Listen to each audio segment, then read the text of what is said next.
Nimwe mukora mekanike mu gisagara cya Bujumbura Buyenzi ni ya mbere. Of course. Nk'imodoka we ushoboye gukora igifuso. Byose ndabizi. Raktisi imodoka ni imwe. Mon ami Jésus, papa et mama. Akajambo kamwe kuri kiriko akabariko raturaba. Iyo ucemeshaka kumenya mu Buyenzi, ndifuza kumenya urana we kuri umupapa. Uhora wumva ngahanya abantu bakunda indirimbo abaririmbyi b'abarundi bakunda nabahe. Abarundi. Ni Farias nibo bakunda mwe na Roliro. Na Satbi niyo bakunda. None wowe kumenga urakoze cyane indirimbo ya Satbi wo buziniye. Ati nta ndirimbo nzizi. Je vais bien ayuzi. Fernando muramuzi mu Buyenzi. Fizi ujya n'umwami w'umuziki mbwira abapeti mubona bashushe muri kino gihe mu Buyenzi. Nani Fernando iko fresh anajua kuimba sana. Vuga Kirundi. Fernando aragerageza buke.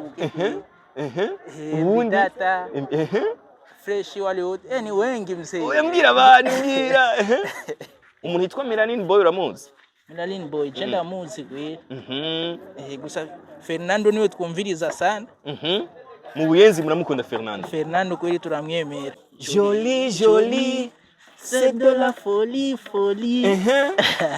Yindi ikibiduga byashaje byose uzobisanga mu Buyenzi. Imodoka yagize accident karibu Buyenzi wabiraba nk'iki kiduga. Iki charadumbaga byaraheze. Daboje namkubali sana. Alafu Daboje alizaa mtoto, ulipata hiyo habari? Alipata mtoto wa kwanza. Kiukweli kwa kumfuatilia sana huyo muda ndo balaa. Sawa. Maana muda wote nauchukulia kwenye kazi. Tumsalimie Daboje hapa kidogo. Daboje hai, uko fresh. Safi sana. Uvugira hiyo nyene. Gute mzee? Salama mzee. Umeze neza? Ndashima. Akazi kagenda gute? Turashima Imana. Ego cyane.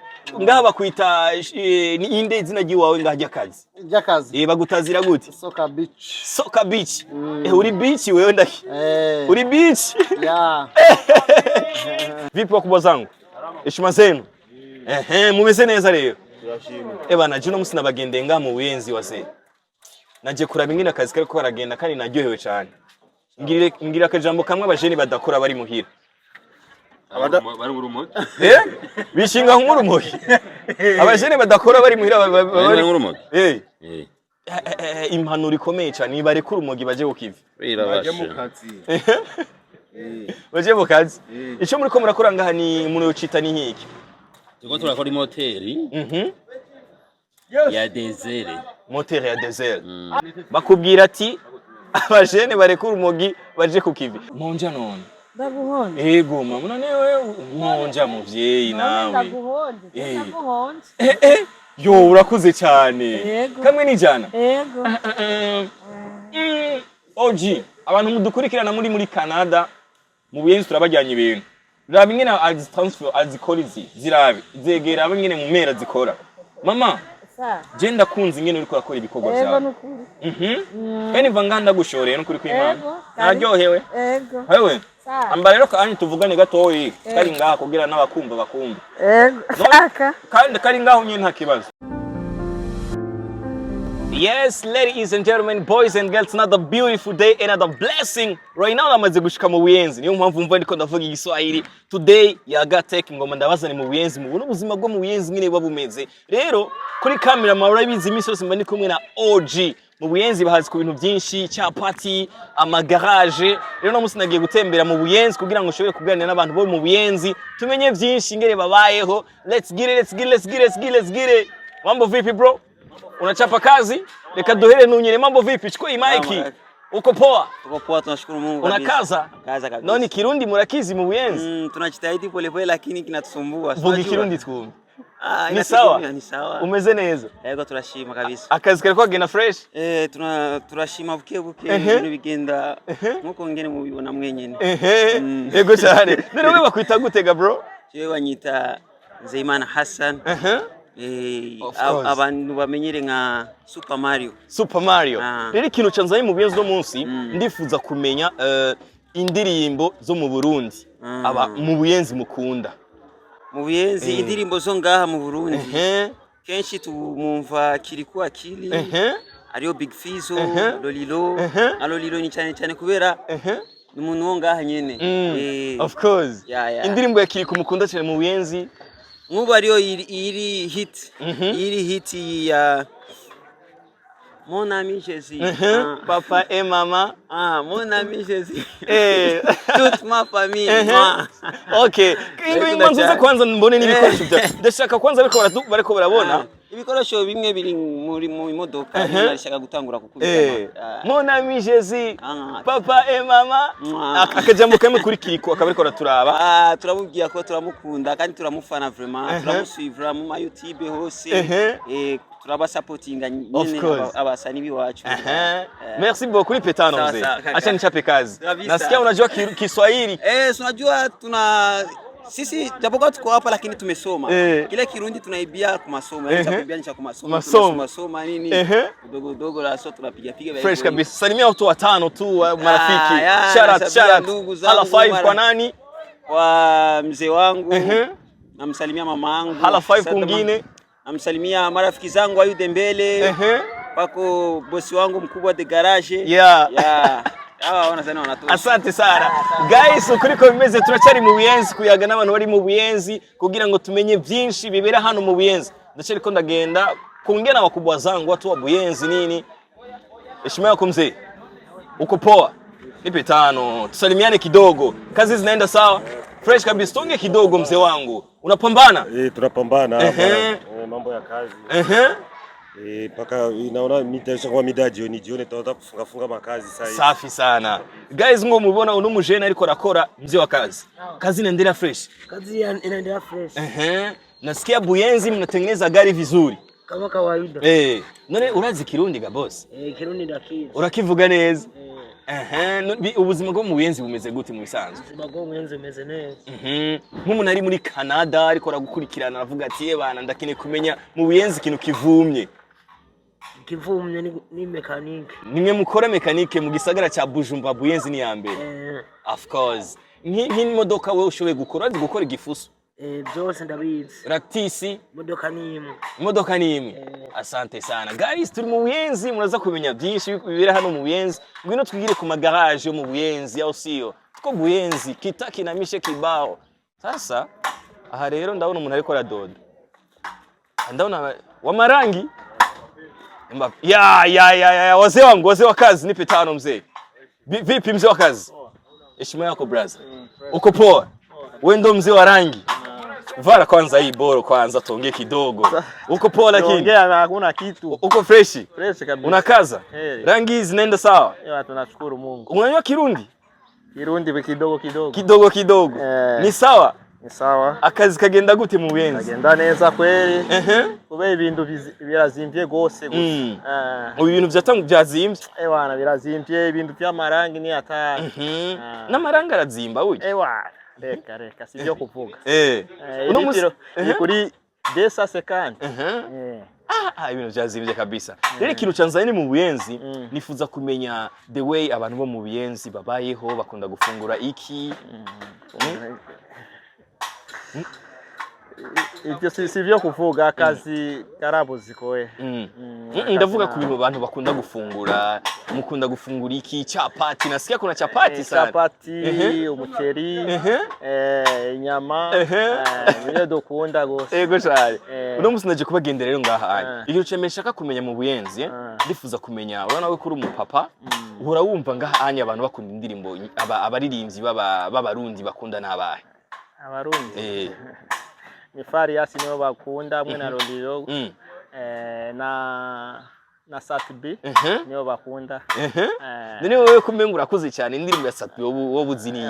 Ati nta ndirimbo nzizi. Je vais bien ntayuzi.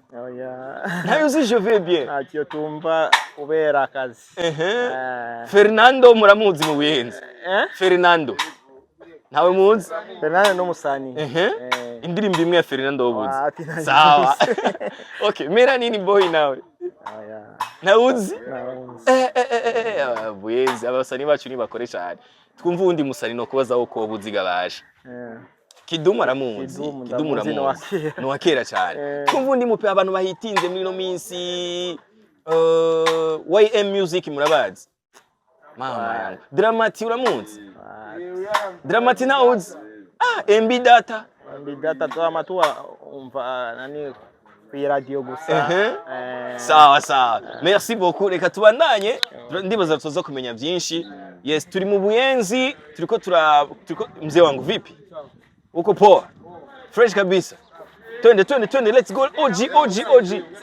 Mzee wangu yuko wapi? Do garage. Twende tuongee na vijana wenzetu. Vipi mzee? Uko poa?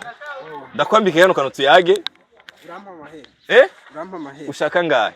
Ayubwo nawe uza kumpa. Je ndafise sense. Sense ntushobora kuvuga. Guys, urumva kugira ngo ndabavugishe ndabaha amahera. Urana ingene abameze abanyabuyenzi man. Bashaka inoti gusa. Vipi mzee?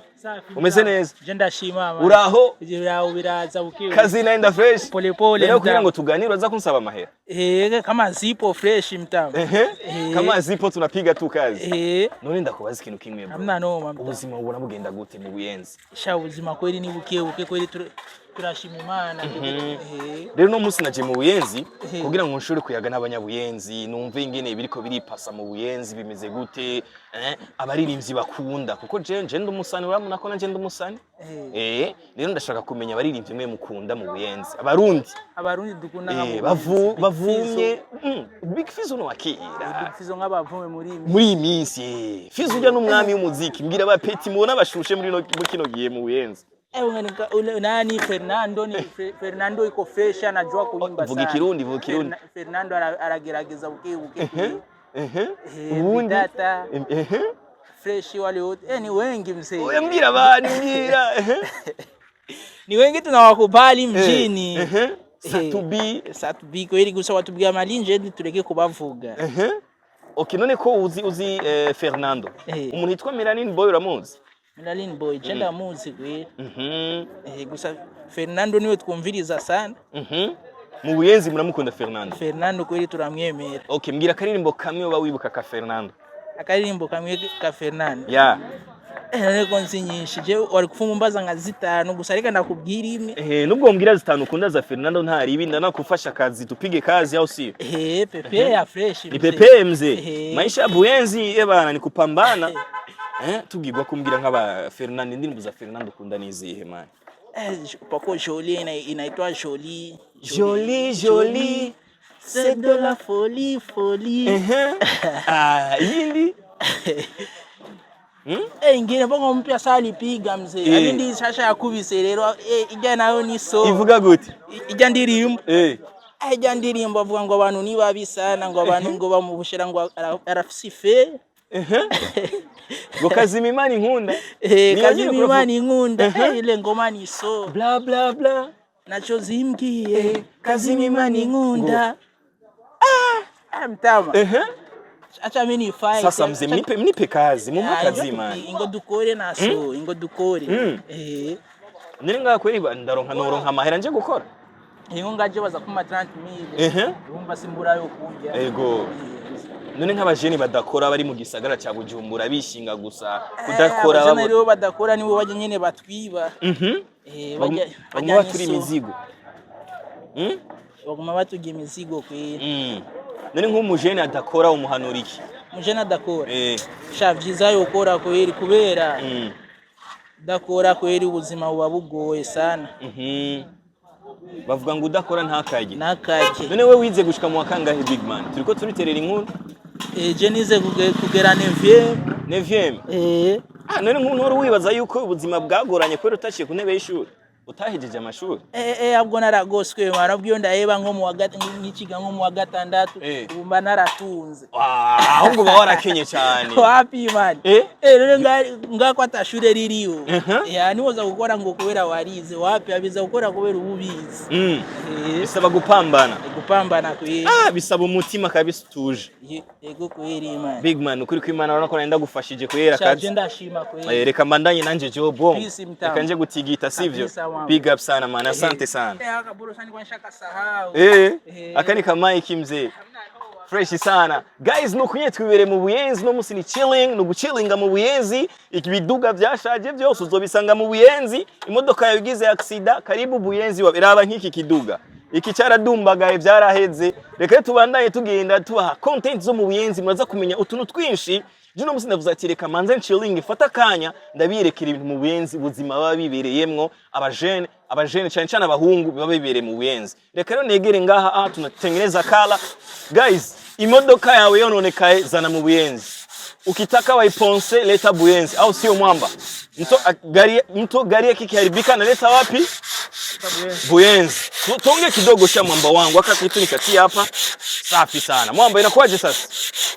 Poa mwanangu. Kazi zinaendelea, maisha fresh. Tunamshukuru Mwenyezi Mungu. Sasa hapa ya nini hivi?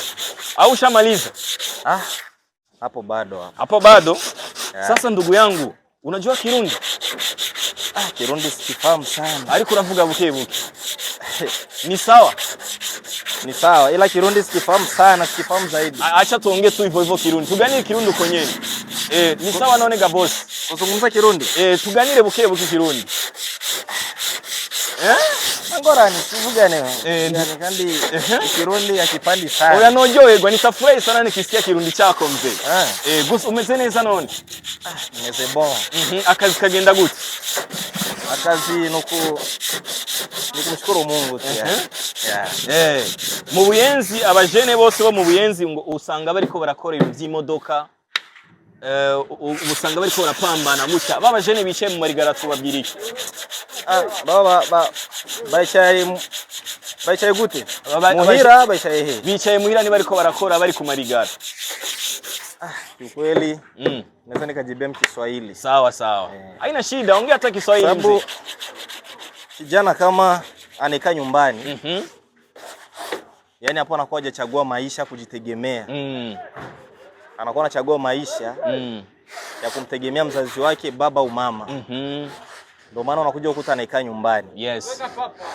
Na unakuja ukuta inakuja kupelekea kwa hiyo kutokujifunza kazi. Na kutokujifunza kazi inachukua kitu cha muda. Ukifikisha miaka fulani uweze ukafanya kazi. Of course. Ukiwa mdogo na unapaswa ufanye kazi. Yes, of course. Hiyo hapo inajulikana. Hiyo inajulikana kabisa. Ukiwa mdogo kama ufanyi kazi, mkubwa kazi itakushinda tu. Sasa kitu ambacho tuko tunafanya leo kwenye hii gari unakihitaji? Inaitwa ponsage. Ponsage. Hii ni ponsage. Yaani hii unaifanya ukiwa unategemea nini? Hii hapa ninaifanya kwa sababu ya kutaka kitu kitoke vizuri. Bosi kama likileta kimeumia kama vile jinsi ilikuwa imegonga. So akaileta kwa sababu irudie kuwa kama ilivyokuwa zamani. Yes. Hatutomfikiria mzungu ila tutajitahidi. Of course. Basi. Safi sana. Lakini tumepiga story sana mwamba wangu, lakini sikumbuki jina lako baba. Mimi? Kwa sababu mimi ni painter. Jina? Mimi ni painter. Yeah. Kwenye kazi yangu. So kwenye jina la kazi langu mimi naitwa Mjeda au J. Yaani mtu mwenye anataka mambo kama haya madodo wido kama haya na kutafuta mambo mazuri ya hivi ndo anatufanya sisi tunaishi mjini. Sasa mwamba wangu nataka kujua unafuatiliaga muziki wa Burundi? Mimi muziki wasanii wa Burundi nawafuatilia. Mimi ni Mrundi ila sasa sijeshi hapa Burundi sana, mimi ni Mrundi. Sawa. Mimi ni Mrundi kabisa. Sasa mimi nilikuwa nataka natamani nijue nyimbo wasanii hata 5 ambao unafahamu wa Burundi. So wasanii ambao mimi ninafahamu. Hao wasanii wapi? Hao wenye wanakuja chipukizi, unasikia ukipita unasikia muziki wa fulani wa fulani. Kuna D1, kuna Alvin, kuna huyu nani mimi nataja ambao mimi ninapendaje. Sawa kabisa. Jina naweza nikalisahau ila na muziki utautaja haina shida. Alvin, D1, kuna Sat B, kuna Fizo, so kuna Double J. Yes. Mara nyingi wanamkubali Double J. Of course. Double J namkubali sana. Alafu Double J alizaa mtoto, ulipata hiyo habari? Alipata mtoto wa kwanza. Kiukweli kwa kumfuatilia sana, huyo muda ndo balaa. Sawa. Maana muda wote nauchukulia kwenye kazi. Tumsalimie Double J hapa kidogo. Double J hai, uko fresh. Safi sana. Unajua kitu kimoja? Mimi nilikuwa nataka, kwa nini sasa ujui Kirundi? Kubera kutazi Kirundi ubaye mu Burundi bro. Mimi Kirundi nakisikia. Wewe nyishura mu Kirundi basi nisikie nivuko kwenye nafika Kirundi. Jewe Kirundi ndiko ndagivuga gatoyi. Kandi jewe kukua kwangu nimekulia Tanzania. Kirundi. Yani mimi yani pesa siwezi kupazungumza na paingizaga mkini. Hiyo wewe wenye utasema ibyo uza kuvuga byose biza kuba biryoshe Kubera ko utazi kuvuga Kirundi neza wabaye mu Burundi uri umurundi bro. Jewe no Murundi. Kandi Kirundi kirakugora. Kirundi kinasumbua kidogo. Kirakugora bukebuke. Kirundi kidogo kirangora. Gato nuko nyine. Urakoze cyane. Reka rero mbandanya akazi nari ndagufashije urabona yuko ntahari abayiko barabona kuri kamera. Akazi nanje nari napambanye ongo. Okay, merci. Nagufashije cyane bro. Reka rero ndagushimira kukanye nawe wampaye. Kugira ngo nyenereka bikora dukurikirana yuko dushobora kubereka ubundi buzima bw'abandi bantu babayeho mu gisagara cha Bujumbura mu Buyenzi. Sivyo none? Big up sana sha. Merci beaucoup. Okay. Nipe tano sha mzee wangu. Nashukuru sana. Sawa. Poa. Okay, of course. Big up sana. Guys, nkuko mubibona turi mu Buyenzi. Turacari kumwe namwe, turacari ko nagerageje kuza mu Buyenzi kugira ngo ndabereke abantu bo mu Buyenzi ubuzima babayemo, activité ku magarage. Kubera tuzi yuko mu Buyenzi ni ahantu hambere uzosanga ari garage nyinshi kandi abajene baho bakora neza kandi ntibazi Kirundi neza. Ariko turaza kubana nabo ukunyene. Vipi wase? Uko poa? Umeze neza? Akazi karagenda fresh? Akazi karagenda neza? Neza. Witwa gute? Cedric, ukorera nga mu Buyenzi? Cedric, ndakubaza. Ubuzima buriko murapambana nyene neza mu Buyenzi muratigita nyene nta kuryama? Nta kuryama turakora neza. Umujene agotwa yishinga kuba ari muri quartier ngaha wo mubwira iki? Bana yogorora amaboko agakora kwe.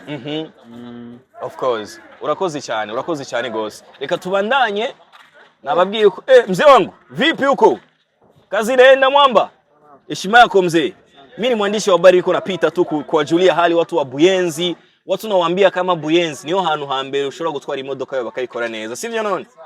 Reka manze bumve nijwi ryawe. Ugume hiyo nyene gute mzee? Uvugira hiyo nyene. Gute mzee? Salama mzee. Umeze neza? Ndashima. Akazi kagenda gute? Turashima Imana. Ego cyane. Ngaha bakwita ni inde izina giwawe ngahajya kazi? Jakazi. Bagutazira gute? Soka beach. Uri beach wewe ndaki?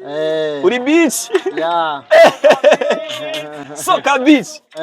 Ndabona yuko n'abajene bakwemera cyane. Sana. Uhora ufata abajene ukabaza ukabigisha kazi. Vraiment. Bien kabisa. None nk'abajene bari muhira bavuga ati turakeneye akazi. Bo bigenza gute? Ibaze bakora. Uzobakira. Uzobakira akazi kabonetse bagakora. None munsi ico kintu ntabwo bufise kumengo cyo bava gikoroka ikakugwako. Nta na kimwe kabisa ntabwo bafise. Bana je kwirinda giye kubona no munsi nsanga abajene bari ku kivi.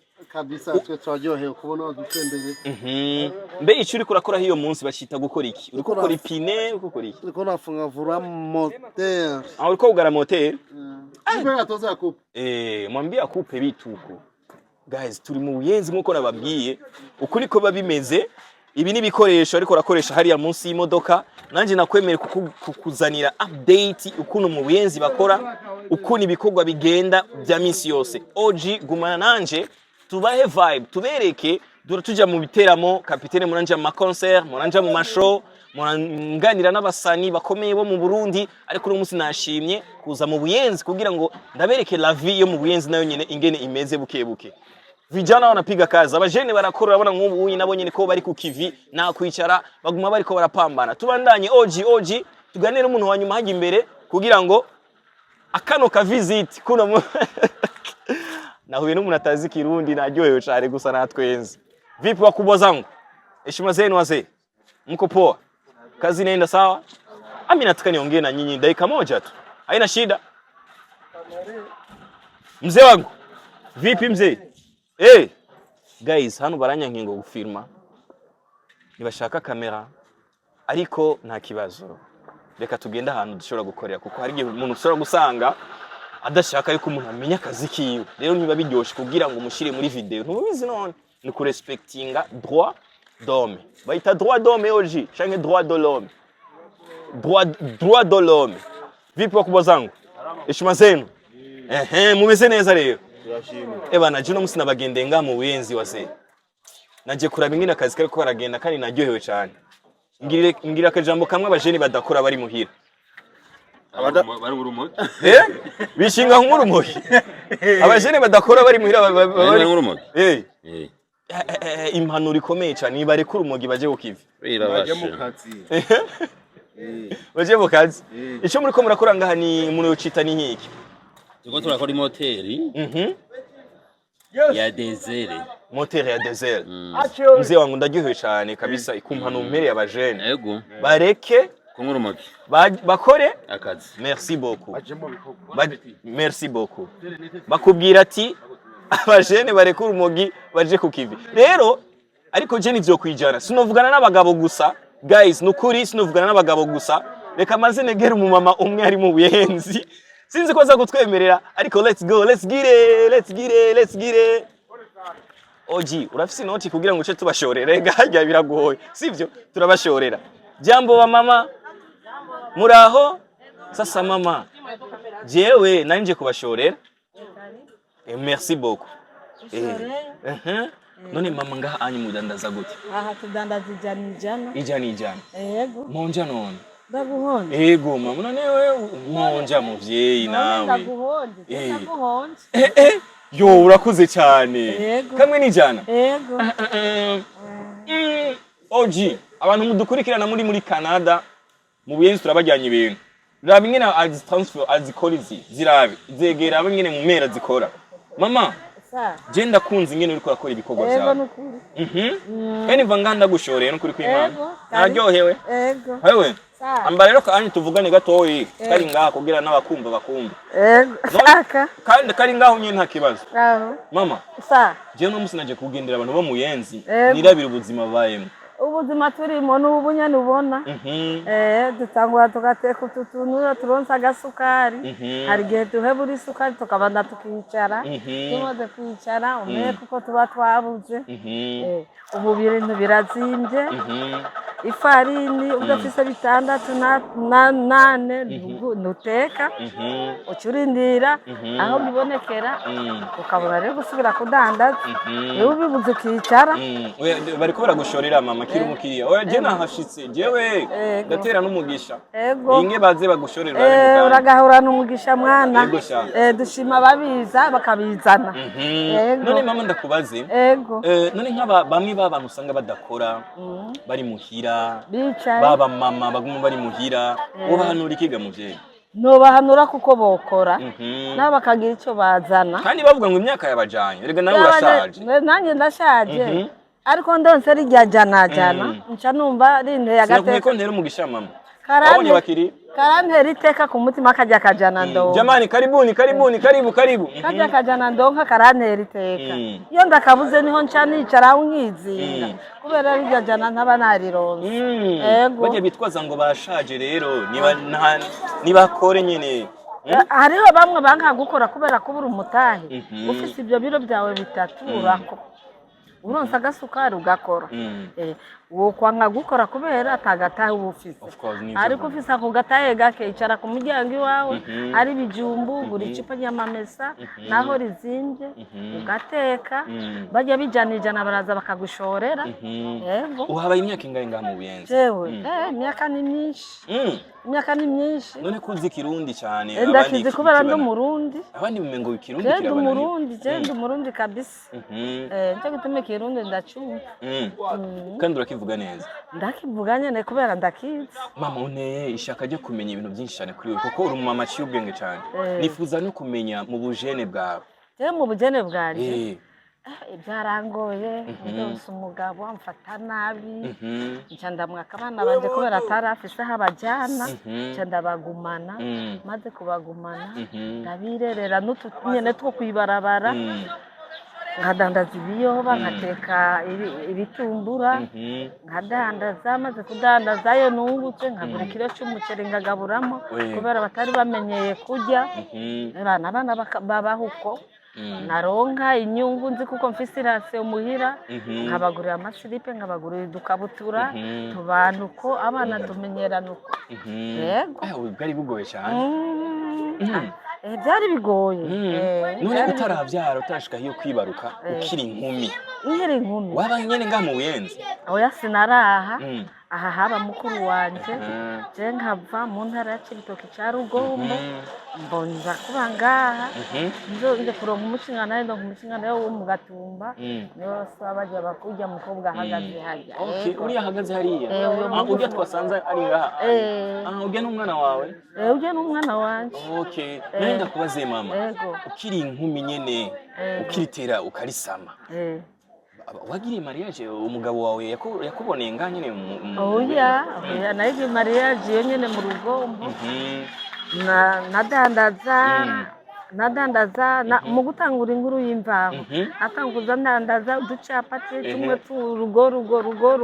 rugo gushika nmenye ubwenge bwo kudandaza utuntu twisumbuye base niko kuko nakora. Wow mama nuko Imana je ndaryoya kandi umpaye je nzogaruka cyane kandi numvise yuko ari n'ikibazo cyo kwikorera utuntu n'abadukurikirana hari abantu bari muri Canada muri France bariko barakumbiriza gira ikintu bwiye abantu aba boss bariko baradukurikirana ngaha kuko hari abantu bari muri Canada mu boss wanje ari USA ariko baradukurikirana ngaha kari Oji mwegereye mama agomba afise ubutumwa yobwira abantu kuko urumva yuko mama nawe nyene ifite utubazo twinshi. Yes, tubazo twinshi turashimye kutugendera n'abatumye ubutumwa baragize neza niho buriya nico mwotunganira mubonye yuko iyo bicumbagira hakagira ico baduterera tukaraba ukuntu twobaho kuko turabavyeyi nawe tuteze kubana bataronse tuca tumenya yuko abagenzi baba baradutereye kimwe badutereye tuca dushima. Yego cyane none kwita mama nde? Mama Mariam. Mama Mariam. Okay, Mama Mariam. Rekere nanje tugushoreye ngaha anye kuko ukuntu turyoshe cyane. Oji dutora utuntu tungana gute? Ya. Kwanza hasi Mama Mariam. Je no munsi James Singazi ngaha. Uragize neza. Ndashimye cyane. Yego ndashimye nukuri. Utwo urafise abana bato? Abana bato? Mfise uyu n'umuzukuru. Amina iko wapi? uyu uraza kuba mpera baraza kuzubaho two ndashimye cyane ndabagaburira ko ari babiri jina nifise sensa yonyene ndashimye cyane yego cyane ahubwo reka ndabe no mu mufuko ko atakintu nibagiye sivyo reka ndabe ko atakintu nibagiye frame ndafise ngibi yani demire ugize neza mu bigwize cyane ndafise nandi ngahanya ayavuye kuri cameraman OG mu bigwize cyane bigwire nabandi bose baronge amen turonkera ama views kuri YouTube rega tudukorera ama views urakoze cyane kudusengera mama Imana iguhezagire bye bye dusezere bakora dukurira ati bye bye merci beaucoup. Hey guys, ndibaza mwabonye ibihejeje kubera mu Buyenzi murakoze cyane Imana ibahezagire narifise vibe nkitangura ikiganiro ariko nicaranye no mama hari amajambo yambwiye atuma mbapoza ukuntu reka ndabashimire ndababwira ati merci beaucoup naho ubutaha bye bye ciao ciao hala.